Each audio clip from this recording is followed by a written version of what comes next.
Yo, what is up, guys? Welcome back to another video. Now, we are here with another death battle video that I'm going to be checking out, and this one is Guts versus Dimitri, Berserk versus Fire Abel.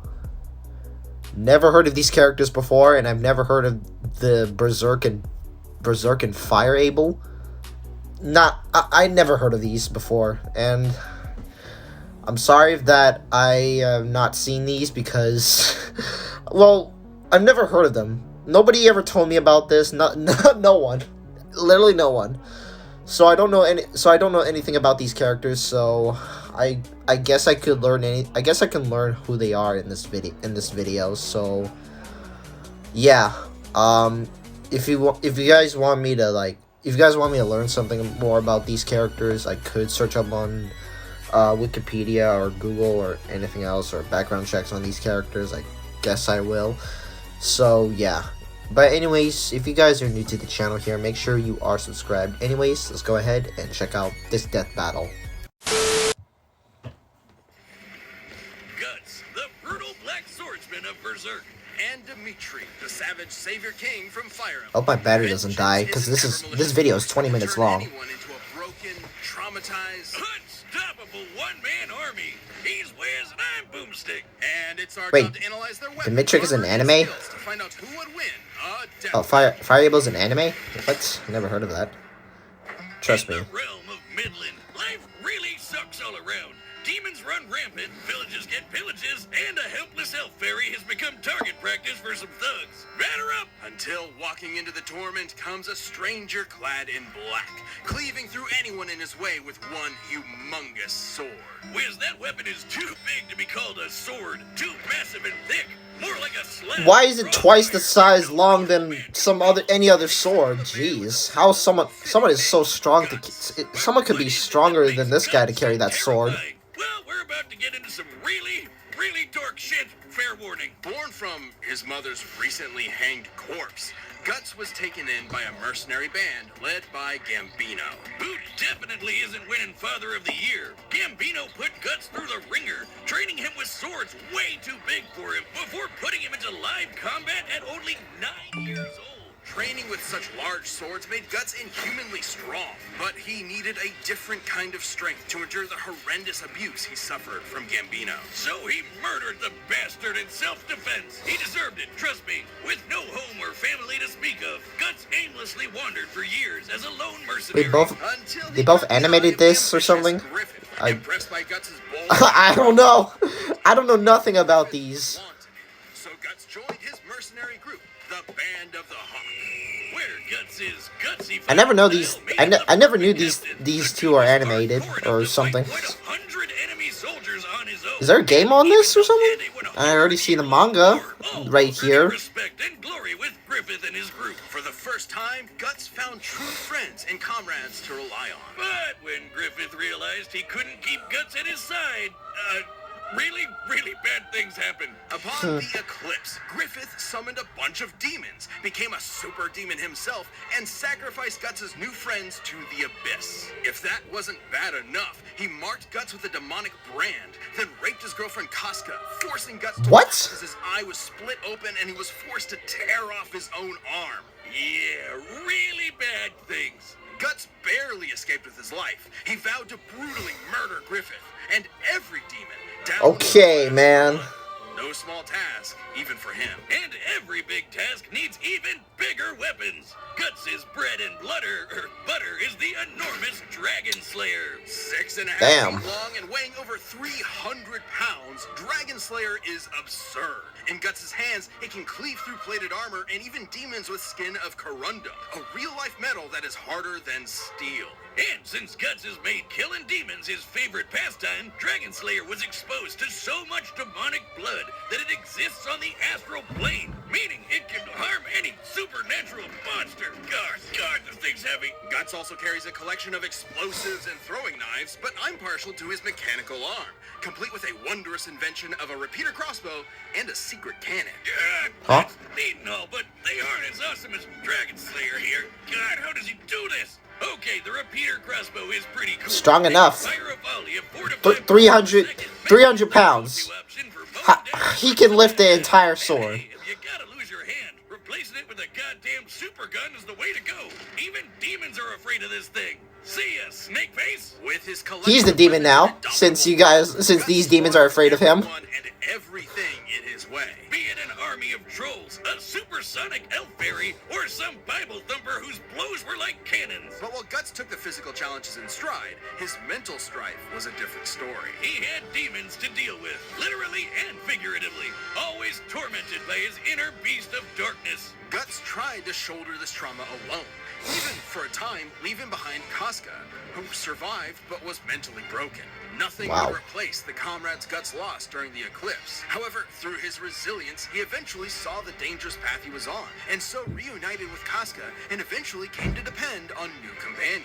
Including pretty boy Serpico. He doesn't look like much, but the guy is fast enough to dodge lightning at speeds over 100 times faster than sound. And Guts has kept up with him more than once. And thanks to the witch Flora, Guts got his deadliest and riskiest asset, the Berserker armor. Oh boy, Whoa. by shutting down all mental limitations, this armor gives Guts a huge amp in strength. Pain means nothing to him now, and it even heals injuries on the fly. Wait, did I say heal? What I meant was it pierces his torn flesh and broken bones together so he can fight until the actual last drop of blood has left his body. Man, that's hardcore. And extremely risky. Okay. The armor has been nearly disastrous for him more than once. Yeah, when he's in a stitched up rage, the beast of darkness is gnawing on his mind, tempting him to go berserk. Bam! Title drop. Guts' tenacity is a sight to behold. He's held back a demonic dragon, withstood being impaled, and even teamed up with a fabled demon swordsman to take down an apostle that can channel lightning. And Oh. sliced up a cloud dude in the rawest manga panel ever. Just look at it. If that's not badass enough for you, he once killed a giant sea god from the inside. With its whale, this behemoth created a storm that covered an entire island. The kinetic energy of such a storm is immense. Gauging the size of the island, the energy required to induce such a storm would need to exceed 600 kilotons of TNT. Yeah, that's right. Guts gutted a sea monster whose shout was a natural disaster. He needed to do that and much more to reach Elfhelm. What kind of Casca's lost person sanity is was this? eventually returned. Things were looking up for the legendary Black Swordsman. But that bastard Griffith just wouldn't leave him alone. No matter how tragic his tale becomes, Guts will persevere for his allies, both past and present. He has new friends, a renewed heart, a badass sword. So there's an anime, there's a game, and Any man, anything even else? God wants Manga? to do is mess with him. I don't know. Yeah. Sponsor? This episode of Yep. I'm just gonna skip it because I don't watch sponsors. So we're in. So this is Dimitri. Where the youth learn to swing a sword before they can write their own name. Prince Dimitri Alexandra Blathid was no exception. The kid was a prodigy, able to spar with far more experienced warriors, in part because he was a crest bearer. Or someone gifted mystical power through the blood of the goddess Sothis. Those born with a crest gain anything from enhanced magic to superhuman strength. At 9 years old, Dimitri could lift giant boulders, run across mountains for hours, and constantly broke swords by accident. Most elites who had a crest also had a massive ego, but not Dimitri. Right, Dimitri was strong, but generally kind. Like when he gave his childhood friend Edelgard a dagger. An earnest, if odd gift. I got shotgun shells for my first crush. But life took a Wow. turn for Dimitri when a mysterious group murdered his dad and a bunch of knights, burning them all in front of him, and leaving the poor kid with some serious survivor's guilt. Guilt that only worsened when the country of Dusker was unjustly blamed for the tragedy. Dimitri lamented that he could not stop Fargus's corrupt nobles. Don't worry though, when those same nobles rebelled a couple years later, he fought them like a beast, slaying them all with sadistic glee. This savage side would emerge when Dimitri was reminded of the tragedy he witnessed. Otherwise, his chivalrous charm remained forefront. With guidance Oh. from his dead dad's buddy Rodrigue, Dimitri got into the Garrick Monk Officers Academy, where he led the Blue Lion's house and learned the mystic arts. Well, he's not the most proficient in it, but Dimitri did learn healing and elemental magics, able to call down lightning or even channel it through his weapons. Letting him electrocute Wow. tons of enemies at once. He learned this and more from everyone's favorite Smash Bros. Character, Professor Byleth. Assuming you picked Okay. Dimitri's Blue Lions when you played Fire Emblem Three Houses. We're getting a little Never heard of that here, game. but this turns out very differently depending on the path chosen. Aside from the Blue Lions, there's Edelgard's Black Eagles. And the Golden Deer, led by the crafty Claude Von Regan, aka the Best House. That band of goofy misfits? The Black Eagles are a far more cohesive unit. Nah, fear the deer, Wiz. I have no idea what you're talking about. Ashen Wolves for life, losers! Of course Jocelyn picks the Goths. Anyway, in Dimitri's roots, he mastered all manner of weaponry. Lances, swords, axes, gauntlets, and more. Some of these weapons use magic, some use... You're like saying this is everything right now. Giant monsters, but all of them made Dimitri an ace at warfare.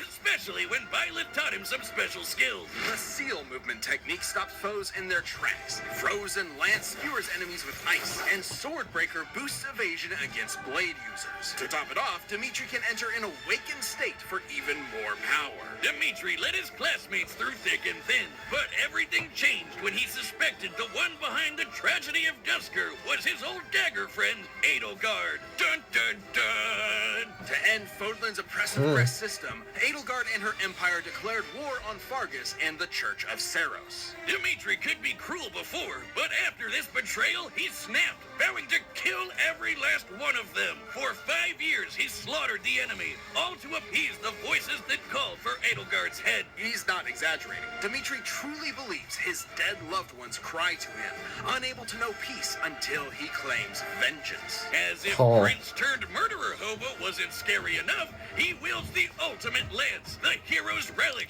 Eredfar. Forged from the bones of dragon-like Nabateans, Eredfar is much stronger than ordinary metal. It can pierce any armor with its signature move Atrocity, and only crestbearers can wield it without mutating into a monstrous black beast. With his lance, Dimitri kept killing, but no bloodshed could calm his mind. He reached peak war crimes, torturing an enemy commander in blind rage. But when his actions led to Rodrigue making the ultimate sacrifice, Dimitri was broken, terrified of yet another voice haunting him. Except this time, he had his professor to help him out. We've really gotta pay teachers more, y'all. Dimitri still felt Yeah, for pay more Edelgard, attention, though. but looked past it to the friends and kingdom he neglected and made a choice. Instead of killing every last one of them, he would save every last one by retaking Fargus's capital. A task this wretch turned Like sparing someone's life? had the Yeah. strength to do. Dimitri has dodged meteors going Mach 60, decimated a squad of soldiers with one spear throw, and defeated a wizard from the Whoa. magic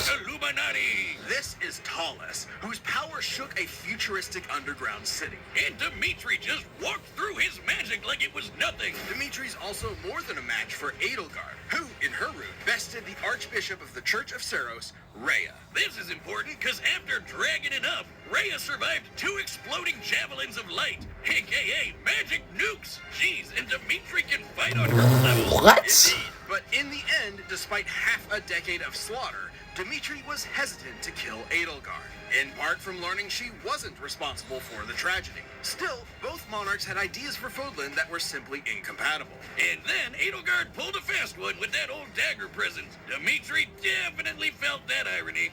The war was over, and with his allies at his side, Dimitri claimed his place as a just king. Unless, you picked a different house. His story doesn't end very happy in those. But though the voices of the dead will haunt Dimitri until his final breath, so long as he has his friends, conviction, and compassion for the living, he will find peace. This episode of Death Battle's Hit! Death Battle. That's midmobile.com/deathbattle. Alright, the combatants are set. We've run the data through all possibilities. It's time for a death battle! Let's see what we got here. 100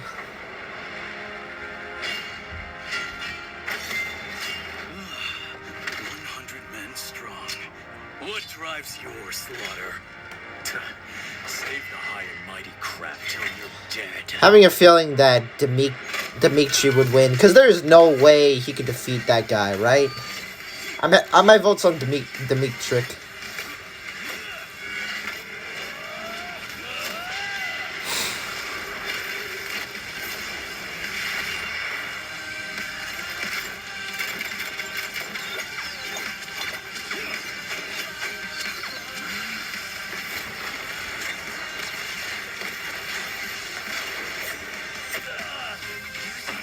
Damn.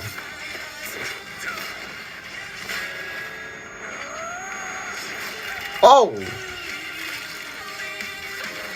How dare you! I will tear your head from your shoulders. The dead must have their revenge. Damn.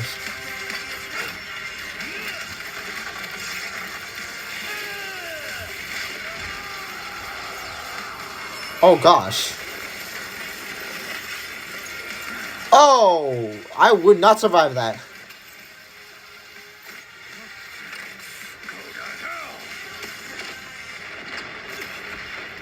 No way. No way he survives that. Bastard. God damn!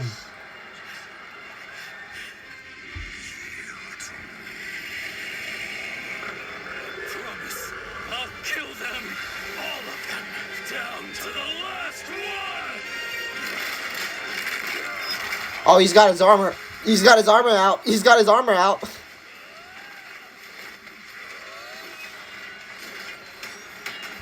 Gus has his armor out there. There is no way Dimitri's gonna win. I already put my vote on him though, so frick it. I don't care. I don't care if they win or lose.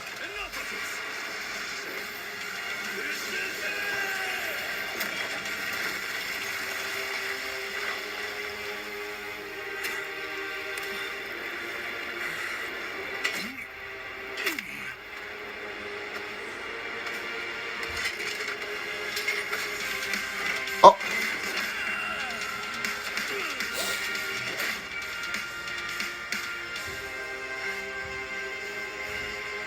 Still standing?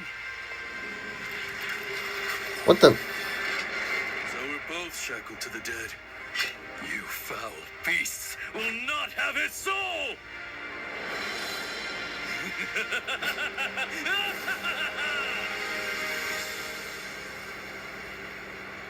What the? KO!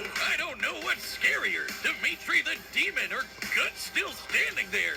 He was a badass till the end. Being fast enough to dodge What? lightning, Guts actually had a slight speed advantage over Dimitri. Nah. Skills like What? steel movement and Swordbreaker helped Dimitri close the gap. And while Dimitri had some minor healing magic to fall back on, it wasn't gonna compete with the raw endurance from the Berserker armor. Still, Dimitri's absurd strength and wider pool of weapons and abilities gave him plenty of ways to wear Guts down. Against Dimitri's electricity magic, Guts' sword and armor were vulnerable conductors, making every clash an opportunity to electrocute him. Sure, Guts has defeated lightning callers before, but he needed help. Not to mention, moves like Atrocity can pierce through armored foes, bypassing half the point of wearing the Oh Berserker my armor. gosh. Guts could power through some of Eredfar's damage, but he wasn't invincible and could not heal from fatal wounds. Then there's both fighters' raw power. Slaying demons is Wow. impressive, obviously, but not always on par with, So the winner is Remember, Dimitri. In Edelgard's route, she defeated Rhea, who survived 2 Javelins of Light.